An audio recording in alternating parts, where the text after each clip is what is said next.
அஸ்ஸலாமு அலைக்கும். Hello all, welcome to ரிஃபயர்ஸ் டைரி. கோதுமை ரவை நோம்பு கஞ்சி. எப்போவும் அரிசியிலேயே நோம்பு கஞ்சி செய்கிறதுக்கு ஒரு தடவை கோதுமை ரவையில் செஞ்சு பாருங்கள்.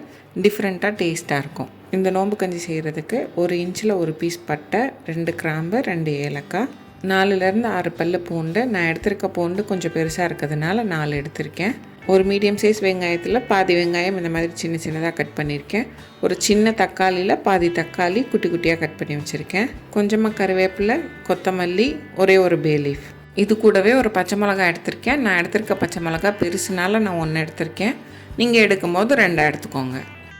இப்போ இது கூடவே 1/2 டீஸ்பூன் ஜீரகம், 1/2 டீஸ்பூன் வெந்தயம், மட்டன் கைமா 80 கிராம் எடுத்திருக்கேன். நான் இன்றைக்கி மட்டன் சேர்த்து பண்ணியிருக்கேன். உங்களுக்கு வேணான்னா நீங்கள் மட்டனை ஸ்கிப் பண்ணிக்கலாம். இது கூடவே 1 டீஸ்பூன் இஞ்சி பூண்டு விழுது. நான் கோதுமை ரவையை இந்த டம்ளரில் தான் அளந்திருக்கேன். நீங்கள் எந்த பாத்திரத்தில் 1 கப் ரவை எடுக்கிறீங்களோ அதே பாத்திரத்தில் 1/4 கப் பாசிப்பருப்பு எடுத்தால் போதும்.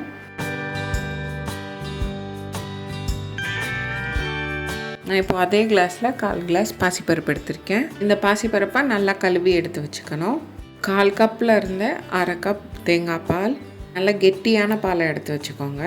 இது கூடவே கஞ்சிக்கு தேவையான அளவு உப்பு. இப்போ ஒரு குக்கரில் 2லேருந்து 3 டேபிள் ஸ்பூன் எண்ணெய் சேர்த்துக்கணும். எண்ணெய் நல்லா சூடாகி வரும்போது இது கூட எடுத்து வச்சுருக்க பட்டை, கிராம்பு, அது கூடவே ஏலக்காய், இது கூடயே பே லீஃப், இது 4ஐயும் சேர்த்துட்டு இதோட ஃப்ளேவர் எல்லாம் எண்ணெயில் இறங்குற மாதிரி நல்லா வதக்கி விட்டுக்கணும். இப்போ இது கூடயே எடுத்து வச்சுருக்க வெந்தயம், ஜீரகம் 2ம் சேர்த்து லைட்டாக வதங்கின உடனே எடுத்து வச்சுருக்க பூண்டையும் சேர்த்து அதுவும் லைட்டாக வதங்கினதும் வெங்காயம் சேர்த்துக்கலாம். வெங்காயம் சேர்த்துட்டு வெங்காயம் கலர் மாதிரி வரணும்லாம் இல்லை, லைட்டாக டிரான்ஸ்பரண்ட் ஆகி வந்துச்சுனாலே போதும். வெங்காயம் கலர் மாறிச்சுன்னா கஞ்சியும் கலர் மாறிடும். இப்போ இது கூட கொஞ்சமாக கருவேப்பிலை சேர்த்துட்டு இதை நல்லா வதக்கி விட்டுக்கணும். இப்போ இது கூடவே எடுத்து வச்சுருக்க இஞ்சி பூண்டு விழுதையும் சேர்த்து இஞ்சி பூண்டோட பச்சை வாசனை போகிற வரைக்கும் நல்லா வதக்கி விட்டுக்கணும்.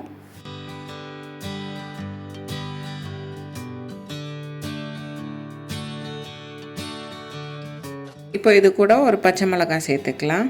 இதையும் லைட்டாக வதக்கிக்கோங்க. இப்போ இது கூட கட் பண்ணி வச்சுருக்க பாதி தக்காளியும் சேர்த்துக்கலாம். தக்காளி அதிகமாக சேர்த்துட்டோன்னா கஞ்சியில் புளிப்பு டேஸ்ட் அதிகமாயிரும், அதனால் கொஞ்சமாக சேர்த்துக்கோங்க. தக்காளி ரொம்ப மசியணும்னு இல்லை, ஓரளவு லைட்டாக மசிச்சு வந்தாலே போதும். இப்போது எடுத்து வச்சுருக்க மட்டன் கீமாவையும் சேர்த்து இதை நல்லா குக் பண்ணிக்கலாம்.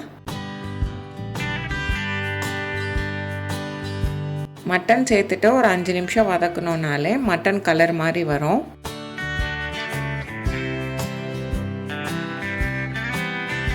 இந்த மாதிரி கொஞ்சம் கலர் மாதிரி வந்து அதுவே தண்ணி விட ஆரம்பிக்கும். இந்த மாதிரி லைட்டாக தண்ணி விட்டதுக்கப்புறம் இது கூட தேவையான அளவு உப்பு சேர்த்து இதையும் நல்லா கலந்துக்கணும்.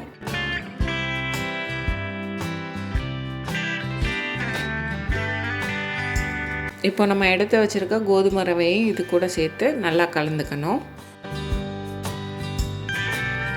கோதுமை ரவை சேர்த்து 1லேருந்து 2 நிமிஷத்துக்கு நல்லா இதை வதக்கிக்கணும்.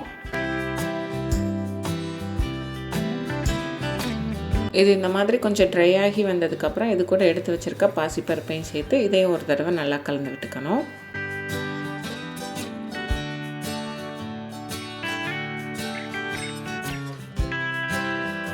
இந்த மாதிரி எல்லாம் ஒன்றா சேர்ந்து கலந்து வந்ததுக்கப்புறம் இது கூட நான் 4.5 கிளாஸ் தண்ணி சேர்த்துருக்கேன். இங்கே 4லேருந்து 5 கிளாஸ் வரை தண்ணி சேர்த்துக்கலாம். இந்த கோதுமை ரவை ஃபஸ்ட்டு வெந்து வர்றதுக்கு தண்ணி சேர்த்து ஒரு தடவை கலந்து விட்டுட்டு இந்த மாதிரி கொதி வர வரைக்கும் வெயிட் பண்ணிவிட்டு அதுக்கப்புறமா குக்கர் மூடியை கவர் பண்ணி விசில் போட்டு ஒரு 4லேருந்து 5 விசிலுக்கு வேக வச்சு எடுக்கணும்.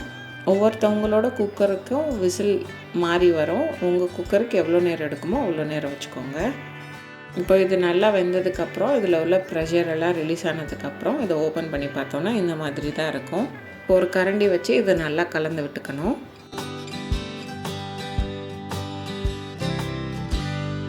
இந்த மாதிரி நல்லா கலந்து விட்டதுக்கப்புறமா இது கூட எடுத்து வச்சுருக்க தேங்காய் பாலை சேர்த்துட்டு அதையும் ஒரு தடவை நல்லா கலந்து விட்டுக்கணும்.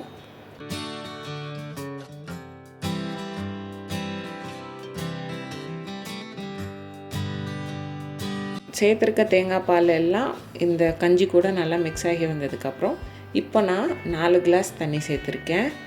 4 கிளாஸ் தண்ணி இதுக்கு கரெக்டாக இருக்கும். அதுக்கு மேலே நீங்கள் கொஞ்சம் நேரம் வச்சிங்கன்னா வேணால் இது கெட்டியாகலாம். மேபி அடுத்த தடவை நீங்கள் சூடு பண்ணும்போது அதுக்கேற்ற மாதிரி தண்ணி சேர்த்துக்கோங்க. தண்ணி சேர்த்துட்டு இதை நல்லா கலந்து விட்டுட்டு உப்பு செக் பண்ணி பார்த்துக்கோங்க. இப்போ இதுவும் ஒரு கொதி வர வரைக்கும் வெயிட் பண்ணிக்கலாம். இந்த மாதிரி நல்லா கொதி வந்ததுக்கப்புறம் இப்போவும் ஒரு தடவை நல்லா மிக்ஸ் பண்ணி விட்டுக்கணும். இது கூடயே கட் பண்ணி வச்சுருக்க கொத்தமல்லியும் சேர்த்துக்கிறேன். உங்களுக்கு புதினா ஃப்ளேவர் பிடிக்குன்னா நீங்கள் அதுவும் சேர்த்துக்கலாம். அதுவும் நல்லா டேஸ்ட்டாக இருக்கும். இப்போ நல்லா இதை ஒரு தடவை மிக்ஸ் பண்ணிவிட்டு ஒரு 10லேருந்து 15 நிமிஷம் அடுப்பை ஆஃப் பண்ணிவிட்டு தனியாக வச்சுட்டு இது செட் ஆனதுக்கப்புறம் எடுத்து சர்வ் பண்ணிங்கன்னா செம்ம டேஸ்ட்டாக இருக்கும். கண்டிப்பாக ட்ரை பண்ணி பாருங்கள். ட்ரை பண்ணிவிட்டு எப்படி இருந்ததுன்னு கமெண்ட்ஸில் சொல்லுங்கள். இந்த வீடியோ பிடிச்சிருந்தா ரிஃபையர்ஸ் டைரிக்கு லைக் பண்ணுங்கள், சப்ஸ்கிரைப் பண்ணுங்கள், ஷேர் பண்ணுங்கள். பக்கத்தில் இருக்க பெல் ஐக்கானை கிளிக் பண்ணிக்கோங்க. அதில் ஆல் என்ற ஆப்ஷன் இருக்கும், அதை செலக்ட் பண்ணிக்கோங்க. அப்போ தான் வீடியோ போஸ்ட் பண்ணால் நோட்டிஃபிகேஷன் வரும்.